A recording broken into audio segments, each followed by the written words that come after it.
seorang wanita, dia seorang ibu tunggal, dan dia bekerja sebagai supir ojek online sudah selama 2 tahun. Walaupun kadang-kadang pekerjaannya sebagai supir ojek online itu membuat dia stres. Karena namanya pelanggan gak semuanya baik. Menjelang subuh, ada penemuan jasad seorang wanita dalam keadaan yang sangat mengenaskan. Waktu diperiksa, korban masih mengenakan jaket ojek online dan ada tanda pengenal. Dan waktu diperiksa, luka-luka di tubuhnya ini agak ganjil. Waktu melihat pola luka di wajah korban ini, dokter pemeriksa menetapkan, ini ada indikasi tindak pidana.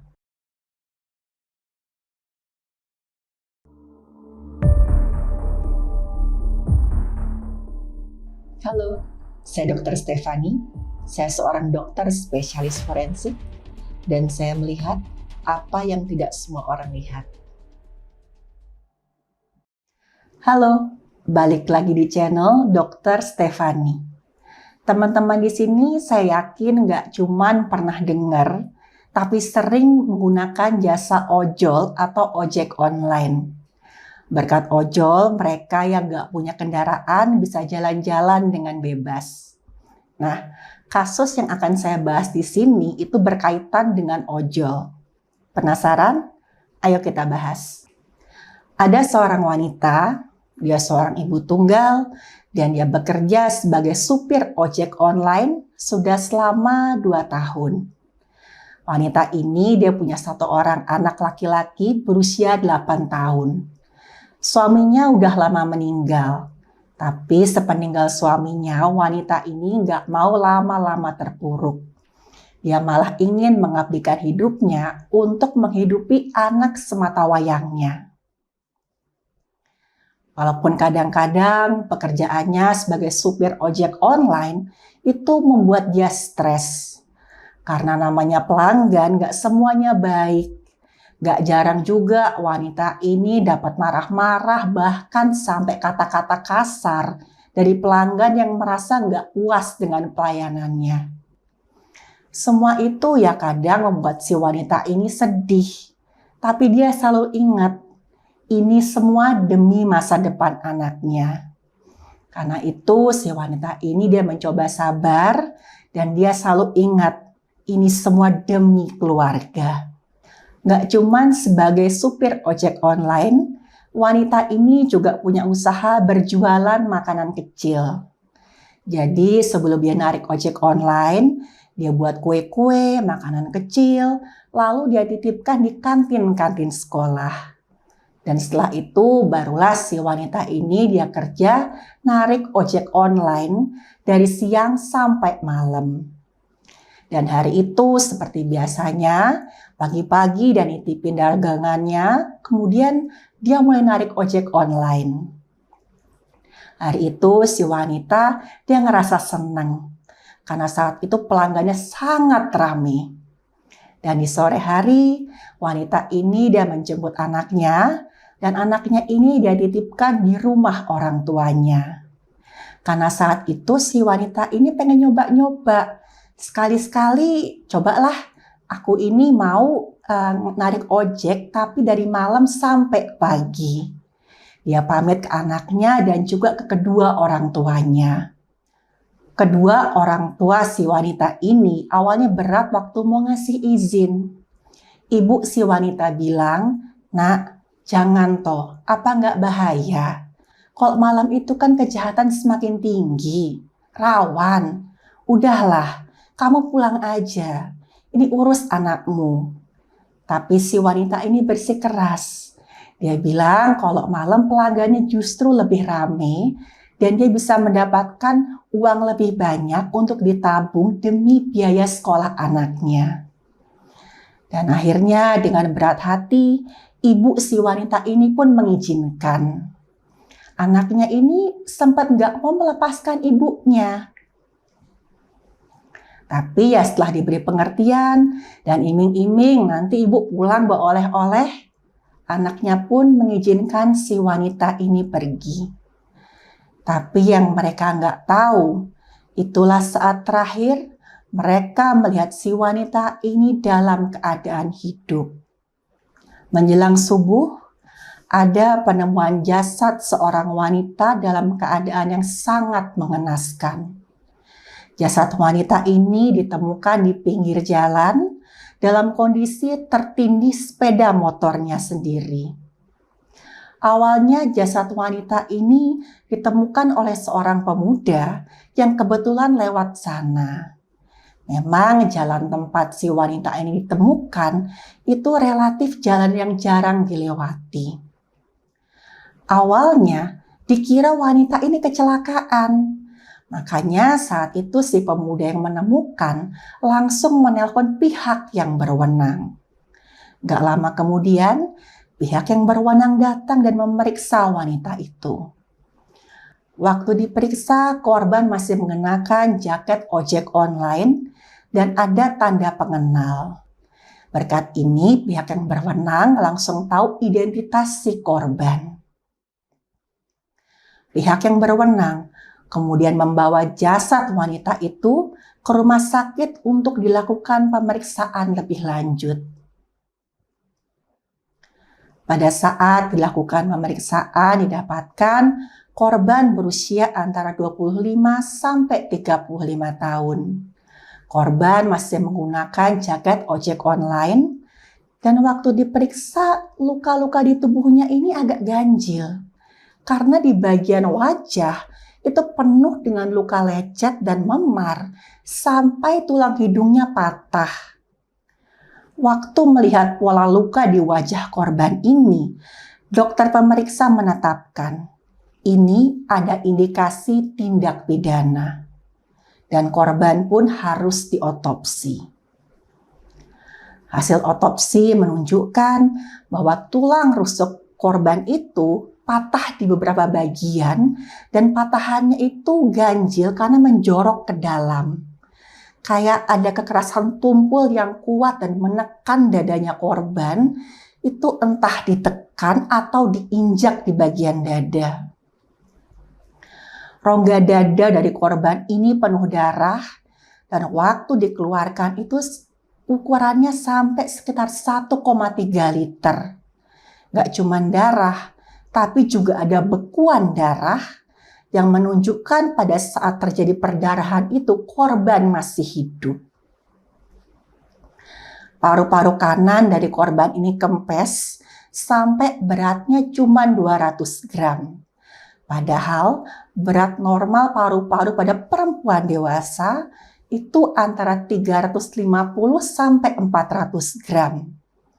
Penyebab kempesnya paru-paru kanan ternyata karena ada patahan tulang iga kanan yang menusuk paru-paru sampai paru-paru itu kempes. Ditetapkan sebab kematian korban ini adalah kekerasan tumpul pada dada yang menyebabkan patahnya tulang rusuk, di mana patahan itu melukai paru kanan sehingga mengakibatkan perdarahan hebat. Sementara itu, pihak yang berwenang melakukan komunikasi kepada keluarganya korban.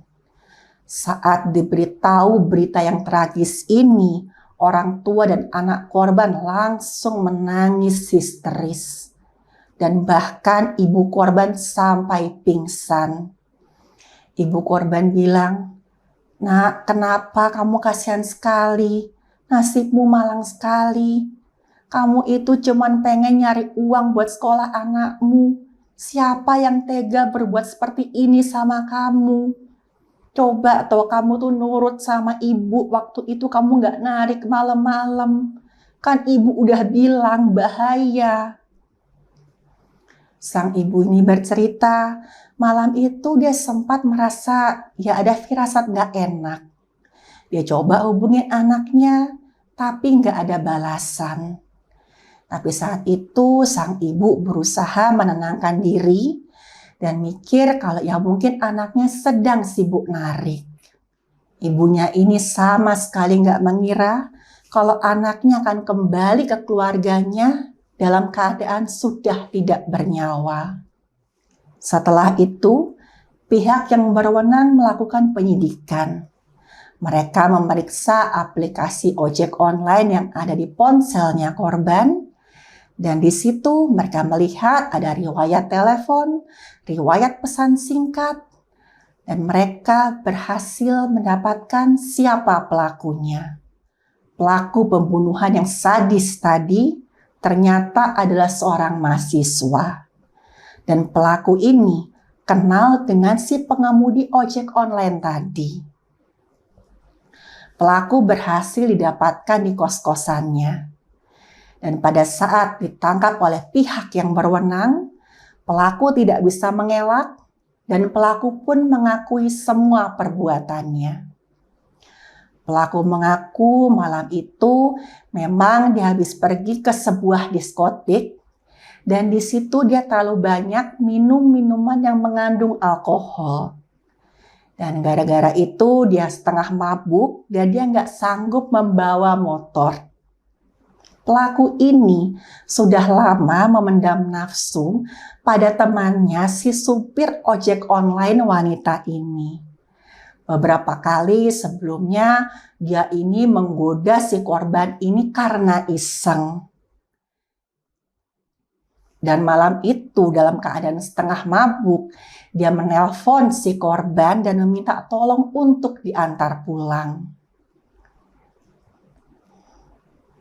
Pada saat dia dibonceng oleh korban, pelaku ini beberapa kali mencoba menggoda si korban ini. Tapi korban gak menanggapi. Sampai tiba-tiba gara-gara pengaruh alkohol, pelaku gak bisa berpikir jernih dan dia pun meraba tubuh korban ini secara tidak pantas. Dan saat itulah korban langsung marah, menghentikan motornya dan meminta pelaku untuk turun. Korban marah dan mengancam akan mengadukan tindakan cabul si pelaku ini itu ke teman-temannya. Mendengar ini pelaku panik karena pelaku tuh tahu kalau teman-teman korban ini punya solidaritas yang tinggi. Ya sudah pasti kalau korban ini ngadu, pelaku akan digeruduk oleh teman-teman sesama supir ojek online. Pelaku kemudian gelap mata. Pelaku langsung memukul wajah korban sampai korban jatuh. Gara-gara takut dikeroyok dan takut nanti nama baiknya tuh rusak, pelaku semakin kalap, dia pukuli si korban ini dan injak-injak tubuhnya. Sampai akhirnya korban tidak bergerak lagi. Begitu pelaku ini sadar apa yang telah dia perbuat, korban sudah tidak bergerak. Saat itu menurut keterangan pelaku, sebenarnya korban masih bernafas. Karena takut, pelaku kemudian membawa tubuhnya korban ini dia pinggirkan ke pinggir jalan dan dia tindih dengan motornya korban. Dia membuat seakan-akan korban ini kecelakaan lalu lintas. Pelaku berharap misalkan nanti ada orang lewat, orang akan langsung menolong si korban ini. Tapi satu yang pelaku ini lupa, kalau jalan yang mereka lewati itu termasuk jalan yang sepi. Dan jarang sekali ada orang yang lewat di situ. Ditambah lagi, luka-luka di tubuhnya korban itu sudah kelewat parah. Karena injakan di dadanya korban tadi ternyata sangat kuat, sampai tulang rusuknya korban ini patah dan menusuk paru-parunya. Dan ketika akhirnya ada yang menemukan korban, korban sudah meninggal dunia. Akhirnya dengan perasaan duka yang sangat mendalam, orang tua korban dan anak korban pun memakamkan korban. Dan pelaku harus mempertanggungjawabkan perbuatannya di depan hukum. Dari kasus tadi kita bisa melihat bagaimana pelecehan seksual berdampak sangat besar bagi mentalnya korban. Kadang ada orang yang bilang kalau pelecehan seksual itu salah korban. Karena korban pakai baju tertentu yang mengundang. karena sifat korban ini genit. Padahal pada kasus tadi, korban ini kan seorang ibu yang bekerja sebagai supir ojek online. Dia pakai jaket ojek online dan dia juga memperlakukan temannya tadi sebagaimana pelanggan yang biasa. Tapi tetap aja dia kena pelecehan seksual. Saya harap kita semua di sini perhatikan misalkan ada bentuk pelecehan seksual apapun yang terjadi di sekitar kita. Kalau kita melihat teman atau orang terdekat kita menjadi korban kekerasan seksual, jangan salahkan mereka. Jangan hakimi mereka. Temani dan bantu mereka untuk mendapatkan pertolongan. Dan kepada semua pengemudi ojek online, jagalah solidaritas dan kekerabatan kalian. Semoga semuanya bisa saling melindungi bagi sesama pengemudi ojek online. Salut saya kepada solidaritas sesama manusia. Sekian episode kali ini, sampai ketemu di episode berikutnya.